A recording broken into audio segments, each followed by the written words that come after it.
क्या आप भी अपनी जिंदगी से पूरी तरह हार मान चुके हैं? क्या व्यापार में धोखा, सिर पर भारी कर्ज और समाज के तानों ने आपको इतना तोड़ दिया है कि अब आपको मौत ही अपना आखिरी रास्ता नजर आने लगी है? रुकिए, अपनी जिंदगी का कोई भी गलत फैसला लेने से पहले आज की ये कहानी सिर्फ और सिर्फ आपके लिए है। ये कोई आसमान से पैसे बरसने वाली जादू की कहानी नहीं है। ये आज के समाज की एक कड़वी सच्चाई है। ये कहानी है इंसान के टूटते स्वाभिमान की और एक ऐसे चमत्कार की जहां हारे का सहारा खाटू श्याम बाबा स्वर्ग से नहीं उतरते, बल्कि इसी यथार्थ की दुनिया में आकर अपने भक्त की पगड़ी गिरने से बचा लेते हैं। आज की ये कहानी आपके रोंगटे खड़े कर देगी और अगर आप हार चुके हैं तो आपको फिर से लड़ने की ताकत देगी। दोस्तों, आज की ये कहानी एक सच्ची प्रेरणा है, इसलिए इस वीडियो को दिल से लाइक करें और अगर आप हमारे चैनल पर नए हैं तो इसे सब्सक्राइब करके बेल आइकन घंटी जरूर दबा लें, ताकि आस्था, संघर्ष और ईश्वर के चमत्कारों की ऐसी ही सच्ची कहानियां आप तक हमेशा पहुंचती रहें। तो चलिए शुरू करते हैं आज की कहानी, स्वाभिमान की पगड़ी और हारे का सहारा। जयपुर के एक पुराने मोहल्ले में सूरजमल नाम का एक व्यापारी रहता था। सूरजमल कपड़े का एक छोटा लेकिन प्रतिष्ठित व्यापारी था। उसकी जिंदगी का एक ही उसूल था, ईमानदारी। उसने कभी किसी का 1 रुपया नहीं मारा, कभी झूठ बोलकर माल नहीं बेचा। सूरजमल के परिवार में उसकी पत्नी रमा और 2 बच्चे, 12 साल का बेटा आर्यन और 8 साल की बेटी खुशी थे। रमा एक अत्यंत धार्मिक महिला थी। उसके दिन की शुरुआत खाटू श्याम जी के भजनों से होती थी और रात भी उन्हीं के ध्यान से। घर के आंगन में तुलसी के पौधे के पास बाबा श्याम का एक छोटा सा लेकिन सुंदर दरबार सजा था। सूरजमल नास्तिक नहीं था, लेकिन वो कर्म को ज्यादा मानता था। वो अक्सर रमा से कहता, रमा, तेरा बाबा श्याम भी उसी का साथ देता है जो ईमानदारी से पसीना बहाता है। मेरी मेहनत ही मेरी पूजा है। रमा मुस्कुरा कर कहती, आपकी मेहनत भी उसी की दी हुई है। बस याद रखिएगा, जब इंसान का पसीना काम नहीं आता तब मेरे नीले घोड़े वाले का आशीर्वाद काम आता है। सूरजमल का व्यापार ठीक ठाक चल रहा था। उसने अपनी पुश्तैनी छोटी सी दुकान को अपनी मेहनत से एक थोक की दुकान में बदल दिया था। बाजार में उसकी जुबान की कीमत थी। लोग बिना कोई कागज देखे केवल सूरजमल के नाम पर लाखों का माल दे दिया करते थे। उसका जीवन एक साधारण लेकिन इज्जतदार इंसान का था। समय अपनी चाल चल रहा था। बच्चे बड़े हो रहे थे और उनकी जरूरतें भी। सूरजमल चाहता था कि वो अपने बच्चों को उच्च शिक्षा दे और उन्हें समाज में एक बड़ा मुकाम हासिल करवाए। एक दिन सूरजमल की दुकान पर दिल्ली का एक बड़ा व्यापारी सेठ कुंदन लाल आया। कुंदन लाल बाजार का एक जाना माना नाम था, लेकिन उसकी नीयत के बारे में सूरजमल को अंदाजा नहीं था। कुंदन लाल ने सूरजमल के सामने एक बहुत बड़ा प्रस्ताव रखा। उसने विदेश में एक्सपोर्ट करने के लिए सूरजमल से 1 करोड़ रुपए के राजस्थानी कपड़े, बांधनी और लहरिया का ऑर्डर दिया। ये सूरजमल की जिंदगी का सबसे बड़ा अवसर था, लेकिन परेशानी ये थी कि इस ऑर्डर को पूरा करने के लिए सूरजमल को कम से कम 60 लाख रुपए बाजार में लगाने थे, जो उसके पास नहीं थे। कुंदन लाल ने सूरजमल के कंधे पर हाथ रखकर कहा, सूरज भाई, तुम्हारी ईमानदारी के चर्चे दिल्ली तक हैं। तुम बाजार से माल उठाओ, कारीगरों को पैसा दो। जैसे ही माल मेरी फैक्ट्री में पहुंचेगा, मैं तुम्हें 1 करोड़ का चेक थमा दूंगा। ये मेरी जुबान है। सूरजमल ने अपनी जिंदगी की सबसे बड़ी गलती कर दी। उसने एक व्यापारी पर आंख मूंद कर भरोसा कर लिया। सूरजमल ने अपना पुश्तैनी घर बैंक में गिरवी रखकर 30 लाख का लोन ले लिया। बाकी के 30 लाख उसने बाजार के साहूकारों और थोक व्यापारियों से अपनी इज्जत के नाम पर उधार उठा लिए। दिन रात एक करके सूरजमल और उसके कारीगरों ने माल तैयार किया। ट्रकों में भरकर माल दिल्ली कुंदन लाल के गोदाम में पहुंच गया। माल पहुंचने के 2 दिन बाद सूरजमल दिल्ली गया अपना पेमेंट लेने। जब वो कुंदन लाल के ऑफिस पहुंचा तो वहां ताला लगा था। सूरजमल ने आसपास पूछा तो पता चला कि कुंदन लाल तो एक बड़ा फ्रॉड था। वो कई लोगों से माल उठवाकर उसे रातों रात ब्लैक मार्केट में बेचकर देश छोड़कर भाग गया था। सूरजमल को ऐसा लगा जैसे किसी ने उसके सिर पर हथौड़ा मार दिया हो। उसके कानों में सन्नाटा छा गया। वो लड़खड़ाता हुआ वहीं सड़क पर गिर पड़ा। उसका सब कुछ लुट चुका था। उसकी जिंदगी भर की कमाई, उसका पुश्तैनी घर और बाजार से लिया गया 30 लाख का भारी भरकम कर्ज सब एक झटके में हवा हो गया। सूरजमल खाली हाथ और मृत आत्मा के साथ जयपुर लौटा। रमा ने जब उसका उतरा हुआ चेहरा देखा तो वो समझ गई कि कोई बहुत बड़ा अनर्थ हुआ है। सूरजमल ने रोते हुए रमा को सब कुछ बता दिया। रमा के भी होश उड़ गए, लेकिन उसने खुद को संभाला। हिम्मत मत हारिए, पैसा ही तो गया है, हम फिर से मेहनत कर लेंगे। आप सलामत हैं, यही बहुत है। लेकिन समाज और बाजार की सच्चाई इतनी मीठी नहीं होती। बाजार में आग की तरह खबर फैल गई कि सूरजमल लुट चुका है। जो व्यापारी कल तक सूरजमल को चाय पिलाए बिना दुकान से नहीं जाने देते थे, आज वो भेड़ियों की तरह उसके घर पहुंच गए। सूरजमल के घर के बाहर साहूकारों और लेनदारों की लाइन लग गई। मेरा पैसा कब देगा सूरज? तूने तो कहा था 15 दिन में लौटा देगा, एक साहूकार ने चिल्लाते हुए कहा। सेठ जी, मुझे धोखा मिला है। मेरी जिंदगी भर की इज्जत आपके सामने है। मुझे थोड़ा वक्त दे दीजिए, मैं पाई पाई चुका दूंगा। मैं अपना घर बेच दूंगा। अरे घर तो तेरा पहले ही बैंक में गिरवी है, उसे क्या बेचेगा? हमें हमारा पैसा आज ही चाहिए। बाजार के बीचों बीच जिस सूरजमल की ईमानदारी की कस्में खाई जाती थीं, आज उसे सरेआम बेइज्जत किया जा रहा था। उसे गालियां दी जा रही थीं। उसका बेटा आर्यन और खुशी स्कूल से लौटे तो घर के बाहर भीड़ और अपने पिता को हाथ जोड़े सिर झुकाए रोते हुए देखा। बच्चों के कोमल बालमन पर यह दृश्य एक गहरे घाव की तरह छप गया। बैंक का नोटिस भी आ गया, अगर 30 दिन के भीतर किस्त नहीं भरी गई तो घर नीलाम कर दिया जाएगा।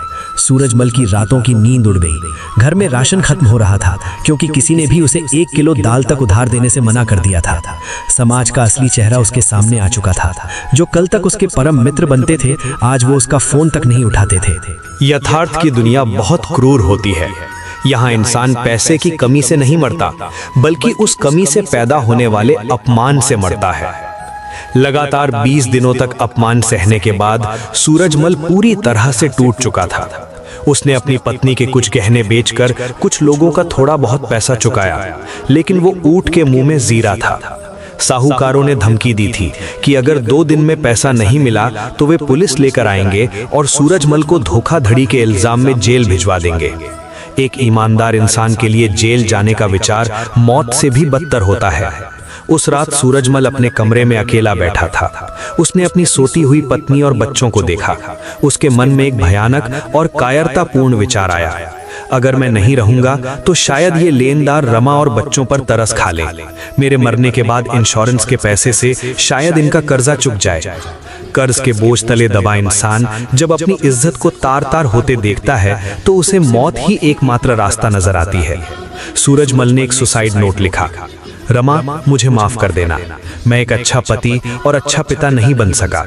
मेरी ईमानदारी ही मेरी सबसे बड़ी कमजोरी बन गई। अब मुझ में लोगों की गालियां सुनने की हिम्मत नहीं बची है। मेरे मरने के बाद बच्चों का ख्याल रखना और हो सके तो मुझे माफ कर देना। रात के 2 बज रहे थे। सूरजमल चुपचाप घर से निकला और शहर के बाहरी इलाके में रेलवे ट्रैक की तरफ बढ़ने लगा। उसका दिमाग सुन्न था। उसे बस दूर से आती हुई मालगाड़ी की सीटी का इंतजार था। इधर घर में अचानक रमा की आंख खुली। उसने बगल में देखा, सूरजमल नहीं था। वो घबराकर उठी। उसकी नजर टेबल पर रखे उस कागज सुसाइड नोट पर पड़ी। उसे पढ़ते ही रमा के पैरों तले जमीन खिसक गई। उसकी आंखों से आंसुओं का सैलाब फूट पड़ा, लेकिन वो चीखी नहीं क्योंकि बच्चे सो रहे थे। वो पागलों की तरह दौड़ी और आंगन में बने बाबा श्याम के दरबार के सामने जाकर गिर पड़ी। उसने बाबा की मूर्ति के आगे अपना माथा ऐसे पटका कि उसके माथे से खून की एक बूंद छलक आई। क्या यही है तेरा न्याय? रमा फूट फूट कर रोते हुए बाबा श्याम से बातें करने लगी। दुनिया तुझे हारे का सहारा कहती है ना? मेरा सुहाग आज जिंदगी से हारकर मौत को गले लगाने जा रहा है। उसने कभी किसी के साथ बेईमानी नहीं की, फिर उसे ये सजा क्यों? अगर आज मेरे पति को कुछ हो गया तो मैं तेरा ये दरबार उखाड़ कर फेंक दूंगी। आज तेरे नाम की परीक्षा है खाटू वाले, बचा ले मेरे सुहाग को। उधर रेलवे ट्रैक पर सूरजमल पटरी के किनारे खड़ा था। दूर से ट्रेन की हेडलाइट दिखाई दे रही थी। ट्रेन तेजी से आ रही थी। सूरजमल ने अपनी आंखें बंद कर ली और पटरी पर पैर रखने ही वाला था कि अचानक किसी ने पीछे से उसका कॉलर पकड़कर उसे पूरी ताकत से पीछे खींच लिया। सूरजमल झटके से कंकड़ पत्थरों पर गिरा। उसने पलटकर देखा, वहां एक बुजुर्ग रेलवे का गेटमैन वॉचमैन खड़ा था। उसके हाथ में लालटेन थी और वो गुस्से में हाँफ रहा था। गेटमैन ने सूरजमल को एक जोरदार तमाचा मारा। पागल हो गया है तू, कायर कहीं का? क्या सोचकर मरने जा रहा था? सूरजमल फूट फूट कर रोने लगा। मुझे मरने दो, मेरे पास कुछ नहीं बचा। मेरी इज्जत मिट्टी में मिल गई है। मेरे ऊपर करोड़ों का कर्जा है। उस बुजुर्ग गेटमैन ने अपनी लालटेन नीचे रखी और सूरजमल के पास बैठ गया। उसने अत्यंत शांत और गहरी आवाज में कहा, बाबूजी, कर्जा रुपयों का होता है, जिंदगी का नहीं। जो इंसान मुसीबत से भागकर जान दे देता है, समाज उसे बेईमान और कायर दोनों का तमगा पहना देता है। क्या तुम चाहते हो कि तुम्हारे मरने के बाद लोग तुम्हारे बेटे को एक भगोड़े और धोखेबाज का बेटा कहें? तुम्हारी पत्नी उम्र भर लोगों के ताने सुने? सूरजमल सन्न रह गया। गेटमैन ने आगे कहा, ईमानदारी की परीक्षा सुख में नहीं, दुख में होती है। तू व्यापारी है ना, तो हिसाब कर। अगर तू मर गया तो तेरी पत्नी और बच्चों का सौदा कौन करेगा? जा, घर लौट जा। जिसने तुझे यहाँ तक पहुँचाया है वो आगे का रास्ता भी निकालेगा। जा, अपने उस नीले घोड़े वाले मालिक से हिसाब मांग जिसने तुझे पैदा किया है। नीले घोड़े वाला। ये शब्द सुनते ही सूरजमल के दिमाग में रमा का चेहरा और उसके बाबा श्याम का दरबार घूम गया। उसे लगा जैसे वो बुजुर्ग इंसान कोई गेटमैन नहीं, बल्कि उसकी आत्मा को जगाने आया कोई फरिश्ता था। सूरजमल वहां से उठा और पागलों की तरह अपने घर की तरफ भागा। सूरजमल जब घर पहुंचा तो उसने देखा कि रमा बाबा श्याम की मूर्ति के सामने बेसुध पड़ी है और उसका माथा सूजा हुआ है। सूरजमल ने दौड़कर रमा को गले से लगा लिया और फूट फूट कर रोने लगा। मुझे माफ कर दे रमा, मैं बहुत बड़ा कायर हूँ। मैं तुझे और बच्चों को छोड़कर जा रहा था, लेकिन अब मैं नहीं भागूंगा। मैं लड़ूंगा अपनी इज्जत के लिए। रमा ने रोते हुए सूरजमल का चेहरा अपने हाथों में लिया और कहा, मुझे कुछ नहीं चाहिए, बस आप एक बार मेरे साथ मेरे बाबा के दर पर चलिए। मैं आपसे कोई चमत्कार नहीं मांग रही, बस इतनी हिम्मत मांगने चलिए कि हम इस तूफान का सामना कर सकें। अगले ही दिन सूरजमल और रमा बस में बैठकर खाटू धाम सीकर की ओर निकल पड़े। ये कोई खुशी की यात्रा नहीं थी, ये एक टूटे हुए इंसान के अपने वजूद को बचाने की आखिरी गुहार थी। जब सूरजमल ने खाटू श्याम मंदिर के तोरण द्वार पर कदम रखा तो वहां गूंज रहे जयकारे, हारे का सहारा बाबा श्याम हमारा, ने उसके रोंगटे खड़े कर दिए। उसे पहली बार ऐसा लगा जैसे वो अकेला नहीं है। इस दुनिया में हजारों लोग हारे हुए हैं और उन सब का एक ही सहारा है। गर्भगृह में जब सूरजमल बाबा श्याम की मूर्ति के सामने खड़ा हुआ तो उसने अपनी आंखें बंद कर ली। उसने भगवान से पैसे नहीं मांगे। उसने जो कहा वो एक यथार्थवानी इंसान की सच्ची प्रार्थना थी। हे लख दातार, मेरी पत्नी कहती है कि तू हारे हुओं का साथ देता है। मैं आज दुनिया के हर मोर्चे पर हार चुका हूँ। मेरी इज्जत, मेरा स्वाभिमान, मेरी पगड़ी सब नीलाम हो रही है। मैं तुझसे सोने चांदी के ढेर नहीं मांगता, ना ही ये कहता हूँ कि आसमान से पैसे बरसा दे। मुझे बस मेरी इज्जत वापस चाहिए। मुझे इतनी ताकत दे, मेरे रास्ते में ऐसे लोग भेज ताकि मैं मेहनत करके एक एक इंसान का पैसा चुका सकूं और मेरा बेटा सीना तान कर कह सके कि उसका बाप बेईमान नहीं था। सूरजमल के आंखों से बहे आंसुओं ने उसके मन का सारा मैल और निराशा धो दी थी। जब वो मंदिर से बाहर निकला तो उसके चेहरे पर एक अजीब सा तेज और आत्मविश्वास था। सूरजमल और रमा जयपुर लौट आए। घर नीलाम होने में केवल 5 दिन बचे थे। साहूकार फिर से धमकियां दे रहे थे, लेकिन इस बार सूरजमल डरा नहीं।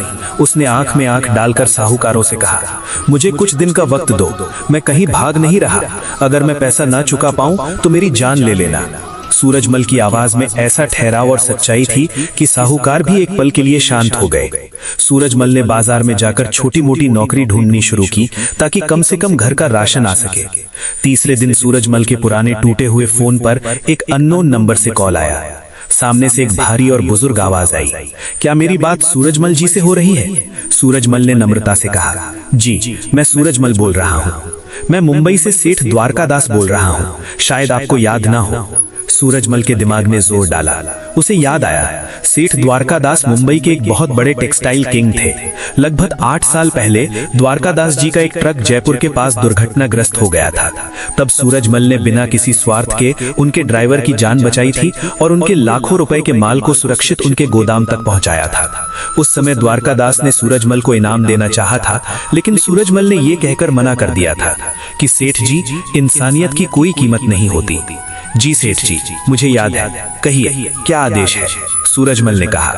द्वारकादास ने गहरी सांस लेते हुए कहा, सूरजमल जी, बाजार में बातें छिपती नहीं है। मुझे मेरे जयपुर वाले एजेंट से पता चला कि तुम्हारे साथ दिल्ली वाले कुंदन लाल ने बहुत बड़ा फ्रॉड किया है और तुम इस वक्त भारी कर्जे में हो। तुम्हारा घर नीलाम होने वाला है। सूरजमल की आंखें भर आईं। उसकी बेइज्जती मुंबई तक पहुंच गई थी। द्वारकादास ने आगे कहा, देखो सूरजमल, मैं कोई समाज सेवी नहीं हूँ, मैं एक पक्का व्यापारी हूँ, लेकिन मैंने 8 साल पहले तुम्हारी ईमानदारी देखी थी। आज के जमाने में तुम्हारे जैसा खरा इंसान मिलना मुश्किल है। मुझे अपने यूरोप के प्रोजेक्ट के लिए एक ऐसे ही ईमानदार और अनुभवी पार्टनर की तलाश थी। मैं चाहता हूं कि तुम मेरे जयपुर ब्रांच का पूरा काम संभालो। सूरजमल हक्का बक्का रह गया। लेकिन सेठ जी, मेरे पास तो लगाने के लिए एक फूटी कौड़ी नहीं है। मैं तो खुद दिवालिया हो चुका हूँ। द्वारकादास हंसे। मुझे तुम्हारा पैसा नहीं, तुम्हारा हुनर और तुम्हारी ईमानदारी चाहिए। मैं तुम्हारी उस पुरानी फैक्ट्री को खरीद रहा हूँ। तुम्हारा बैंक का सारा लोन और बाजार का कर्ज मेरी कंपनी आज ही एडवांस सैलरी और प्रॉफिट शेयरिंग के तौर पर आज ही चुका देगी। तुम कल से मेरे पार्टनर हो। ये एहसान नहीं है, ये एक अच्छे इंसान पर मेरा इन्वेस्टमेंट है। सूरजमल के हाथों से फोन छूटकर गिर पड़ा। वो जमीन पर घुटनों के बल बैठ गया और उसके मुंह से केवल एक ही शब्द निकला, मेरे बाबा, मेरे श्याम।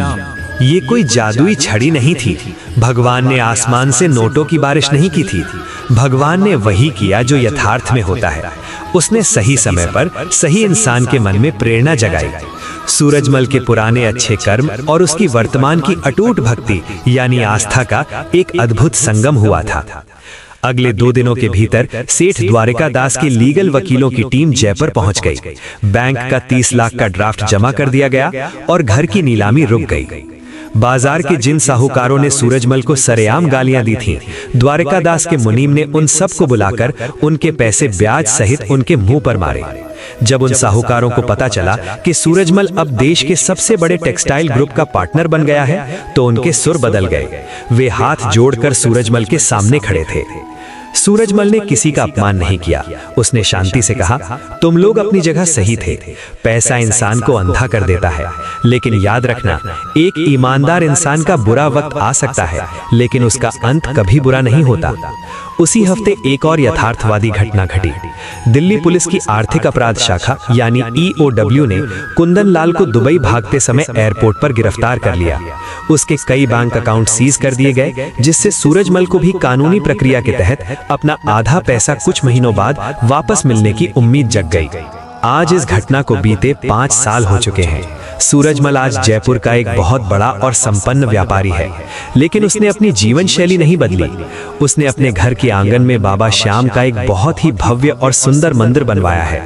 हर महीने की 11 यानी एकादशी को वो खुद अपने हाथों से गरीबों और जरूरतमंदों को भोजन कराता है। जो भी व्यापारी या इंसान कर्जे और धोखे के कारण आत्महत्या या हताशा की बात करता है, सूरजमल उसे अपने पास बिठाता है और अपनी कहानी सुनाता है।